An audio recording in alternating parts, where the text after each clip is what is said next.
So hello everyone, कैसे हैं आप सब लोग। आई होप आप लोग सब बहुत बढ़िया हो गए। आपका आज सेकंड पेपर था और सेकंड पेपर का भी एग्जामिनेशन बहुत बढ़िया हुआ होगा। जैसे कि मैंने आपको कहा था कि मैंने जो स्टोरीज और पोयम मैंने जो बताए थे बहुत पहले वीडियोस में वही आया है, और हमने इसी चीज़ का रिवीजन अपना लास्ट क्लास में भी किया था, जो कि मेरे पीछे भी लिखा हुआ है, मैंने आपको बताया था। अगर आपने सिर्फ शिद्दत से उतना ही पढ़ लिया होगा तो आपका क्वेश्चन आंसर बहुत अच्छे तरीके से गया होगा, आई होप। ठीक है, जहाँ पे रहा बात बाकी जूलियस सीजर का, सो आई कैन अंडरस्टैंड, एक्ट 4 से नहीं आया था एक भी सीन। ठीक है, जबकि हम प्रेडिक्ट करके चल रहे थे कि एक्ट 4 से आने वाला था, बट एक्ट 4 से नहीं आया है। बट नेवरदलेस मैंने उस वीडियो में, मतलब कल का ही वीडियो में, मैंने आपको भी कहा था कि एक्ट 3 सीन 1 से बहुत इंपॉर्टेंट चीज़ भी आ सकते हैं। मुझे टाइम नहीं हुआ था कि मैं और उसको बना पाऊँ। इस चीज़ के लिए मेरे को कल से वो गिल्ट रह गया है कि और थोड़ा टाइम मिलता, या फिर और थोड़ा वक्त मुझे अगर मिलता कि मैं बहुत पहले, थोड़ा पहले वीडियो बनाना चालू कर देता, तो आई थिंक हम उसको कवर भी कर लेते। और सबसे ज़्यादा चीज़ ये चीज़ का जान के मुझे बहुत अपसेटिंग लगा आज।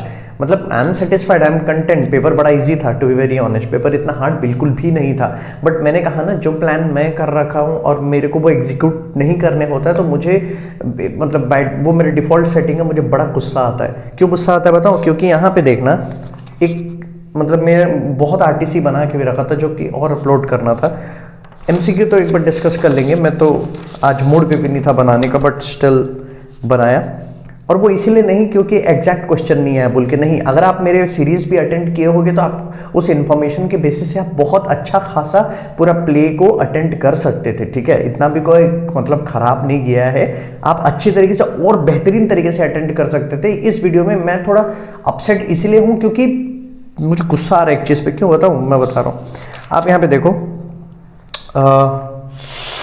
ये जो प्ले है पेज नंबर 8, प्लेग में जो दूसरा क्वेश्चन आया था, क्वेश्चन नंबर 3, यहाँ पे जो लिखा है एक्ट 5 सीन 3 से। ठीक है, और इसका जो भी क्वेश्चन आंसर है, जो कुछ भी है, अगेन हम लोग इसको सारा को डिस्कस किए थे, एक बार और भी कर लेंगे, कोई चीज़ नहीं। इसमें जो कुछ एलिमेंट रह गया है ना, मैं इसी चीज़ का मैं आपको दिखा रहा हूँ एक चीज़।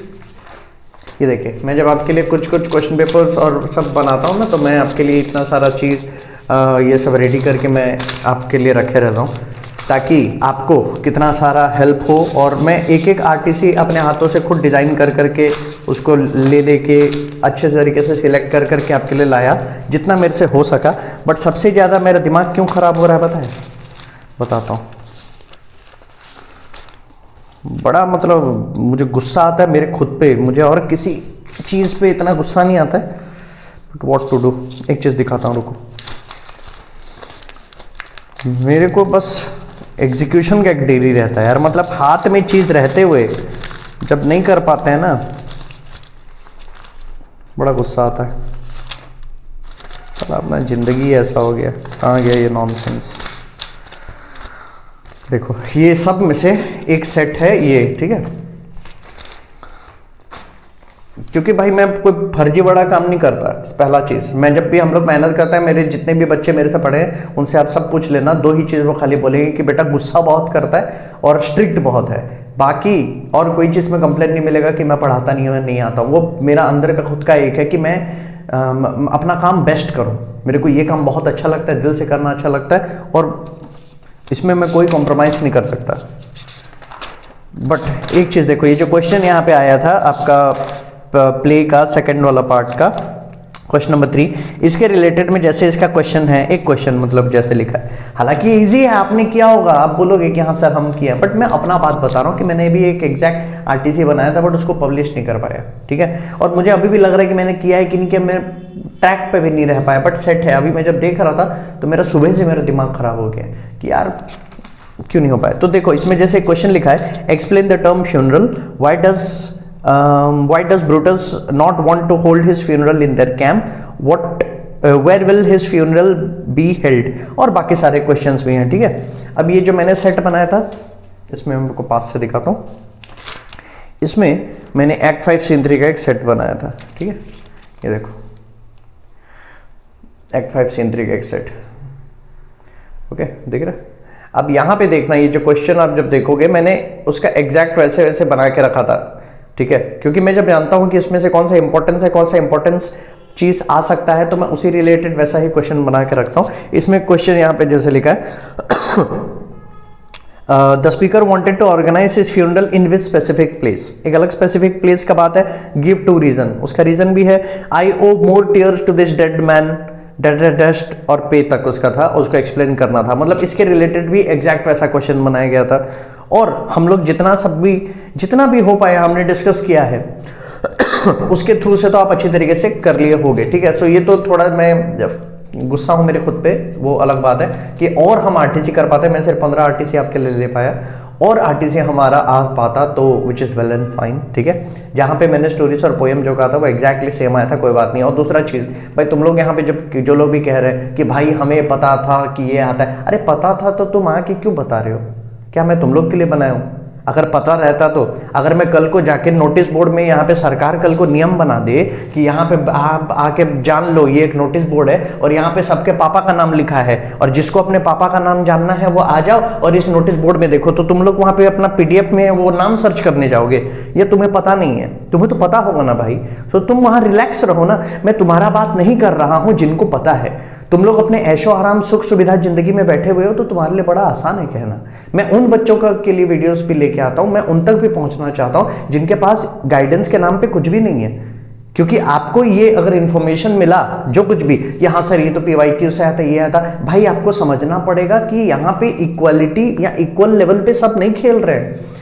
क्लास 10 के बच्चे जो बहुत अमीर होंगे, जो बहुत मतलब लग्जरी कार में घूम रहे होंगे, जिनका खुद का पर्सनल रूम होगा, जो एसी कमरे में रह रहे होंगे, सब कुछ है, मगर एक तबका ऐसा भी है ये सब तो सपना है उनके लिए, उनको गाइडेंस के नाम पे ये जी भी नहीं मिलता है, एक कुछ भी नहीं मिलता है। और ये मैं क्यों कह पा रहा हूँ? क्योंकि मैं जानता हूँ वो चीज़, जब मुझे भी गाइडेंस नहीं मिलता था ना तो मेरे लिए भी एक एक इन्फॉर्मेशन बड़ा वैल्यूएबल होता था। सो जब मैं यहाँ पे ऐसा कह रहा हूँ कि मैंने इसको बताया था, मैंने इसको नहीं बताया था, तो मैं ऐसा क्लेम नहीं कर रहा हूँ कि दुनिया में सिर्फ मुझे ही पता था कि और किसी को यहाँ पे पता नहीं है। भाई तुम लोग प्रिविलेज सेक्शन से हो, अगर तुम्हें पता है, अगर तुम जान गए हो, which is well and fine, accept करो। मैंने आपको पहले भी कहा था, मैं आपके अगेंस्ट में थोड़ी हूँ। मैं ये थोड़ी क्लेम कर रहा हूँ कि सिर्फ मुझे यूट्यूब में पता है और किसी को नहीं पता। क्या दिमाग लगाओ ना यार, थोड़ा सा भी मैसेज टाइप वाइप करने से पहले, क्योंकि मैं सच बता रहा हूं, उससे डबल तरीके से मैं जवाब दे सकता हूं। कुछ नहीं कर पाओगे, कुछ नहीं कर पाओगे, मैं चैनल पे डायरेक्ट ब्लॉक मार दूंगा। तो यहाँ पे जब क्लास में भी, आप कोई भी क्लास में भी जब पढ़ा रहे हो, टीचर सिर्फ उन स्टूडेंट्स को देख के फोकस नहीं करता जो सिर्फ अच्छा पढ़ते हैं। स्टूडेंट को, उनको, टीचर्स लोगों को उन स्टूडेंट्स को भी देखना पड़ता है जो लोग की सबसे निचले स्तर में है, जो लोग को समझ में नहीं आ रहा है, जिनका बहुत छोटा सा भी डाउट है। अभी ग्रामर पेपर आप लोग इंग्लिश पेपर किए, सबको इजी लगा, राइट? बहुत लोग का टेंस भी स्ट्रांग होगा, बहुत लोग इंग्लिश फराटेदार बोलते होंगे, मगर कुछ सेक्शन ऑफ सोसाइटी में ऐसे बच्चे भी हैं जिनको टेंस में भी प्रॉब्लम थे। तो क्या उनके लिए वीडियो ना लाए?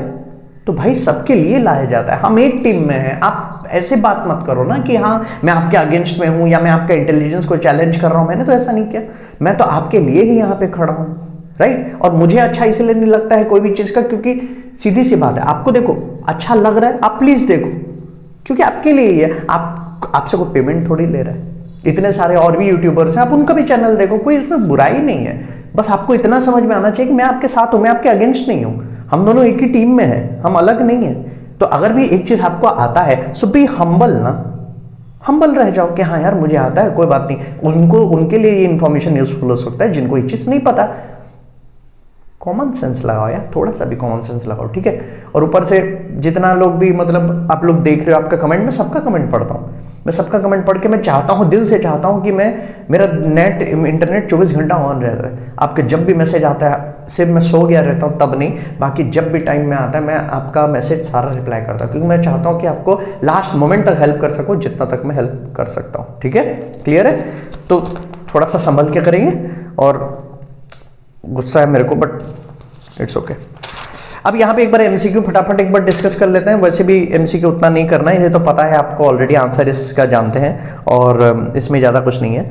तो एक बार जस्ट ऐसे डिस्कस कर लेते हैं। तो जैसे what were Julius is a dying word, तो डाइंग वर्ड इसका है आंसर नंबर बी, आपको पता है, एट टू ब्रूट, ये तो बहुत फेमस लाइन है। नेक्स्ट में है कि एंटनी का मूड यहाँ पे बताना था क्वेश्चन नंबर 2 में, तो ये होगा ग्रीफ एंड सॉरो, ठीक है? ज़्यादा डिस्कस नहीं करेंगे बिकॉज हमें पता है पेपर पहले ही जा चुका है, तो ज़्यादा दिमाग नहीं लगाना है। अब जब मैं नेक्स्ट सेशन स्टार्ट करूंगा, जब ये वाला नया क्लास 10 के बैच के लिए सब आएंगे, तो उसमें मैं वो सारा कसर पूरा करूंगा जो इस बार मेरा रह गया, जो मुझे अंदर अंदर से खाया जाता है कि मैं और वीडियोस बनाना चाहता हूँ, मैं और अच्छी तरीके से लाना चाहता हूँ, पेपर बहुत अच्छा हो बोल के, ठीक है, बट वो करेंगे। पॉइंट नंबर 3 में है एंटनी, मतलब क्या एंटनी ने क्या नहीं कहा था सीजर के बारे में, वो है ऑप्शन नंबर ए, जो कि हमें पता है कि वो एम्बिशियस और वो राजा बनना चाहता है। एंटनी सेज, बिट नंबर 4, मैं क्वेश्चन भी नहीं पढ़ रहा हूँ, बिट नंबर 4, ये कौन सा वर्ड रिवील क्या करता है कि जब वो लिस्ट बनाता है बोलता है इन लोग को मारना चाहिए, इट इज रूथलेस, ठीक है। नंबर 5 यहाँ पे लिखा है कि ब्रूटस जब केशियस को कहता है कि away slight man, so away slight man क्या डिनोट करता है, अवे स्लाइट मैन डिनोट करता है डिसमिसिव नेचर, कि वो उसको डिसमिस कर रहा है, इन सेंस में वो मतलब भाग जाए यहाँ से वाला एटीट्यूड रखा है। फिर उसके बाद में बिट नंबर 6 कि एंड ऑफ द प्ले में पिंडारस रिपोर्ट करता है टिटेनस कैप्चर हो गया, केशियस क्या करता है, हमें पता है, वो भी हेल्प लेता है पिंडारस को, बोलता है मुझे मार दो, तो ऑप्शन नंबर सी।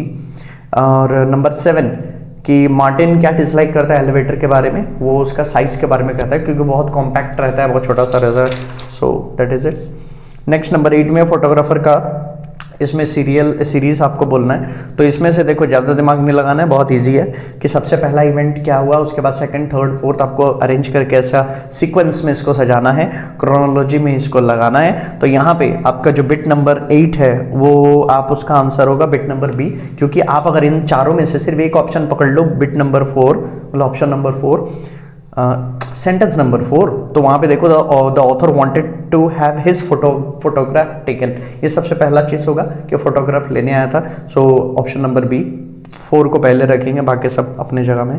कि नैना हैज़ मेनी वॉइसेस, इसका मतलब क्या है, इसका मतलब है कि उसका बहुत डोमिनेटिंग नेचर है, अगर आप प्ले पढ़े होगे उसका क्रक्स समझे होगे तो इट्स वेरी डोमिनेटिंग नेचर का बात हो रहा है। नंबर 10 मीट अपने नेबरहुड में क्या देखता है, उन लोग क्या करते रहते हैं, टीवी देखते रहते हैं, ठीक है, सो ऑप्शन नंबर ए। 11 का है यहाँ पे लास्ट लेसन का कि क्या था, all our bad news had come from there, सारा बैड न्यूज वहीं से आता है, कौन सा, एक बुलेटिन बोर्ड वहाँ पे रहता है उसका है। फिर उसके बाद which of the giving option एक फिगर ऑफ स्पीच है that appears in the following line, ये हमने प्ले में भी पोएम में भी डिस्कस किया था कि यहाँ पे लाइक लगा है तो सिमिली है, तो ऐसे सिमिली वाला एक और ढूंढ लो, तो ऑप्शन नंबर डी है। उसके बाद नंबर 13 का है the mood in the poem, क्या सेट कर रहा है, कैसे मूव हो रहा है स्टार्ट से लेके एंड तक, अगर आप पढ़े हो वो एक्सप्लेनेशन देखे हो तो आपको समझ में आया होगा कि वहाँ पे है फियर, जो कि डर रहता है, डर से उम्मीद तक, सो फियर से होप, ठीक है, हो गया। और क्या, अच्छा, और यहाँ पे है कि यहाँ पे ग्लव एंड द लायन में ऑप्शन नंबर सी है कि वो जब ग्लव फेंक के मारता है तो उसी चीज़ को वो राइटली डन कहा जाता है। और ऑप्शन नंबर 15 एंड 16 एकदम इजी है, तो इसको ज़्यादा डिस्कस करने का है भी नहीं मूड मेरा। सो ये मतलब देखो, टू बी वेरी ऑनेस्ट, ये बड़ा इजी है पेपर है, ठीक है, ये ज़्यादा हार्ड है नहीं। अभी क्या कर सकते हैं, अभी आने वाला टाइम के लिए सिंपल एक चीज़ जानना कि अभी हिस्ट्री सिविक्स और ज्योग्राफी आएगा, उसका वीडियो मैं बनाऊंगा, हिस्ट्री सिविक्स और ज्योग्राफी के ऊपर में हम लोग कुछ डिस्कस करेंगे, उसका कॉन्सेप्ट को चैप्टर्स में जितना ला सकता हूँ मैं लाऊंगा, उसके ऊपर हम क्वेश्चन डिस्कस करेंगे, कुछ PYQs लगाएंगे, कुछ प्रेजेंट के नए नए क्वेश्चंस बनाएंगे, बेसिक कॉन्सेप्ट में आपको समझाऊंगा और उसी के थ्रू से आगे बढ़ते हैं। सो अभी जो लोग भी उसका वीडियोज़ देखेंगे एंड अपकमिंग एग्जाम आपका जो भी नेक्स्ट सब्जेक्ट का स्ट्रैटेजी आप उसके हिसाब से जाना। अभी आई थिंक हिंदी है, मैथ्स है, बाकी चीज़ है, सो मैं तो ये सब चीज़ नहीं पढ़ाता। सो ऑफ कोर्स मैं अभी नेक्स्ट जो मेरा वीडियोस अभी आते रहेंगे इस चैनल पे वो है हिस्ट्री सिविक्स और ज्योग्राफी, और ये वीडियोस आते रहेंगे और आपको इसको देखना है then it is well and fine, आप देखना, कमेंट करना जो भी रिक्वेस्ट में है, जैसा भी हम उसके ऊपर बनाएंगे। एंड नेक्स्ट उसके बाद जो होगा, मैं सोच रहा हूँ कॉमर्शियल स्टडीज़ के ऊपर बनाऊँ, बहुत लोग, कुछ लोग बोल भी रहे थे कि कॉमर्शियल स्टडीज़ के ऊपर बनाना, बट विल सी मैं इसलिए बोलता हूँ क्योंकि ऑलरेडी बहुत लोग कर चुके हैं और बहुत कम लोग उसको देखेंगे, ज़्यादा लोग अप्रिशिएट नहीं करेंगे, ज़्यादा डिमांड नहीं होगा तो उसको बना के वैसा कुछ फ़ायदा लॉन्ग टर्म देगा नहीं। सो इसीलिए मैं देख रहा हूँ उसके ऊपर कुछ सोचेंगे। सो आप उसको पढ़ते रहना, उसको कंप्लीट करते रहना, और अभी इसके बारे में ज़्यादा मत सोचो। जो पेपर गया इंग्लिश लैंग्वेज और इंग्लिश लिटरेचर का, ये दोनों का पेपर आपका कंप्लीट हो चुका है, और जहाँ पे रहा आने वाला पेपर्स का बाद, उसके लिए जितना आपको गैप दिया गया वैसे स्ट्रैटेजिकली आप उसको करो, अच्छी तरीके से रिवाइज करो और एग्जाम से पहले तक रिवीजन आपका कंप्लीट कर लो, ताकि एग्जाम के समय में आप टाइम मैनेजमेंट के साथ उतरो तो आपका पेपर बहुत अच्छा जाए। सो ठीक है, सो अभी नेक्स्ट वीडियोस जो आने वाला है, ये मैं बस इन्फॉर्मेशन के लिए आपके लिए लाया था कि नेक्स्ट वीडियो जो आने वाला है वो हिस्ट्री सिविक्स ज्योग्राफी और इसके रिलेटेड में आएंगे। सो आई होप अगर आपको वीडियो अच्छा लगे देन आप लाइक कर दीजिएगा एंड ठीक है।